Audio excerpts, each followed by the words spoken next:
Hello, bachcho. Let's read the question. The question is saying researchers working on the Human Genome Project have determined the nucleotide sequence of the human gene and in many cases identify the proteins encoded by the genes. Knowledge of the nucleotide sequence of the gene might be used to develop life-saving medicine or treatment for the genetic defect. In the United States, both government and agencies and biotechnology companies have applied for patent on their discoveries of gene. In Britain, the courts have ruled that a naturally occurring gene cannot be patented. Do you think individuals and companies should be able to patent genes and the gene product? फिर बोल रहा है before answering consider the following what are the purpose of a patent how might the discovery of a gene benefit from a patent how might the public benefit what might be the some positive and negative result of the patenting gene. तो आइए देखते हैं हम इसका की concept. तो अगर हम बात करें इसके की कंसेप्ट की तो इसका की कंसेप्ट हो जाएगा बायो पेटेंट। तो बायो पेटेंट मतलब क्या हो गया? तो बायो पेटेंट मतलब हो गया कि कोई ऐसा invention in the field of biology जो अलाउ करता है the patent holder to exclude other from making using selling और importing the protected invention for a limited period of time. अब अगर हम क्वेश्चन की बात करें तो क्वेश्चन में बोल रहा है, जो मेन क्वेश्चन है वो ये बोल रहा है कि डू यू थिंक, क्या आपको लगता है कि जो individual and company should be able to patent the gene product. लेकिन उससे पहले हमें ये बताना होगा कि पेटेंट का पर्पस क्या होता है। तो अगर हम बात करें कि पेटेंट का पर्पस क्या होता है, सो purpose purpose of getting a patent, तो इसका टू मेन कारण होता है। एक होता है टू एंजॉय एक्सक्लूसिव राइट्स। हमें एक्सक्लूसिव राइट मिल सके किसके लिए? Over the invention. एंड दूसरा इसका कारण होता है टू इंश्योर कमर्शियल रिटर्न्स। किसको मिले commercial returns? To the inventor. आगे बोल रहा है कि how might the discovery of a patent of a gene benefit from a patent, यानी उस जीन को डिस्कवर करने वाला पेटेंट से कैसे बेनिफिट होगा। तो अगर हम बात करें फर्दर तो होता क्या है कि किसी भी अगर जीन जो है, मान लीजिए तो कोई इन्वेंटर इन्वेंट करता है, तो इस जीन को पेटेंट करा लेने के बाद से जो इन्वेंटर होता है, इन्वेंटर या जो डिस्कवरर होता है, उसको क्या मिल जाता है? उसको मिल जाता है एक लीगल मोनोपॉली। किसके लिए? On selling using making distributing, importing and exporting their creation for a specific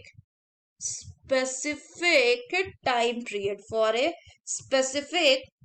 period। तो इससे वो जो इन्वेंटर है उसको मॉनिटरी बेनिफिट भी मिल रहा है, साथ ही साथ उसके जो इन्वेंशन है उसको कोई और भी नहीं बेच सकता।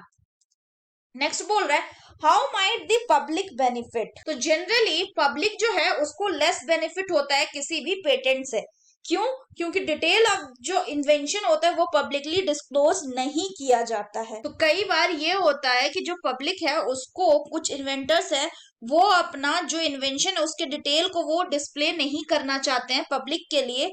तो इससे क्या होता है कि उनका जो प्रोडक्ट है वो इंसानों की भलाई के लिए या जनता की भलाई के लिए यूज नहीं हो पाता, सिर्फ वो अपने निजी कमर्शियल फायदे के लिए उसको इस्तेमाल करता है। साथ ही साथ पेटेंट जो होता है वो पेटेंट कराना एक्सपेंसिव प्रोसेस है। तो कई बार जो पब्लिक है उसको उस पर्टिकुलर जो पेटेंट जीन होगा उसको अगर वो एक्वायर करना चाहता है या उसको वो इंफॉर्मेशन को पता करना चाहता है तो ही और शी और द पब्लिक नीड टू पे सम मनी। तो ये डायरेक्टली और इनडायरेक्टली क्या हुआ, पब्लिक का एक्सप्लॉयटेशन हुआ। लास्ट में बोल रहा है what might be some of the positive and the negative result of the patenting gene. So अगर हम पेटेंटिंग जीन का advantages and disadvantages of patenting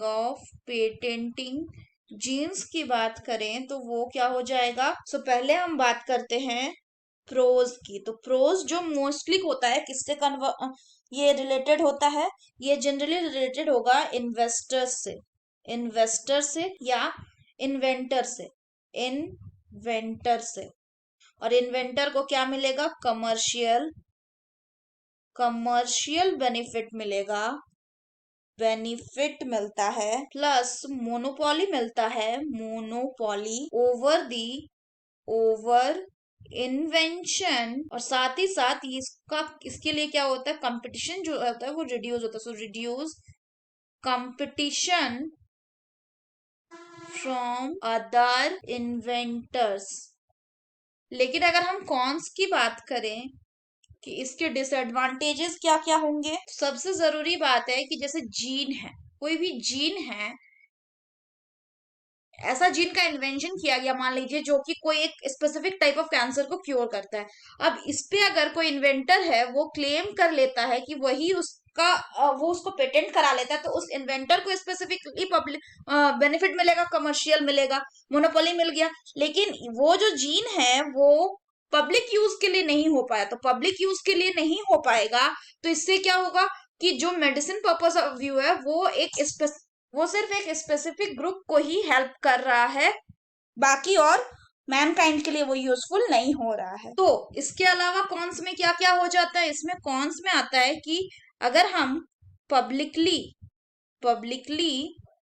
gene जो है इसको पेटेंट करवाते हैं तो हमें इसका जो इंफॉर्मेशन है उसको पब्लिकली डिक्लेयर करना पड़ता है। So information should be declared. तो इससे क्या होता है, so the information of the product is known to the competitor जो है वो प्रोडक्ट के इंफॉर्मेशन को जान जाता है and stand valuable to them after its expiry. यानी पेटेंट खत्म होने के बाद जो कंपिटिटर है वो उसका इस्तेमाल कर सकता। साथ ही साथ पेटेंट कराने के लिए पेटेंट कराना और इससे रिलेटेड जो लिटिगेशन होता है ये कैसा होता है, ये it is highly expensive. So that's all for the question, bachcho. Hope you understood it well. Best of luck.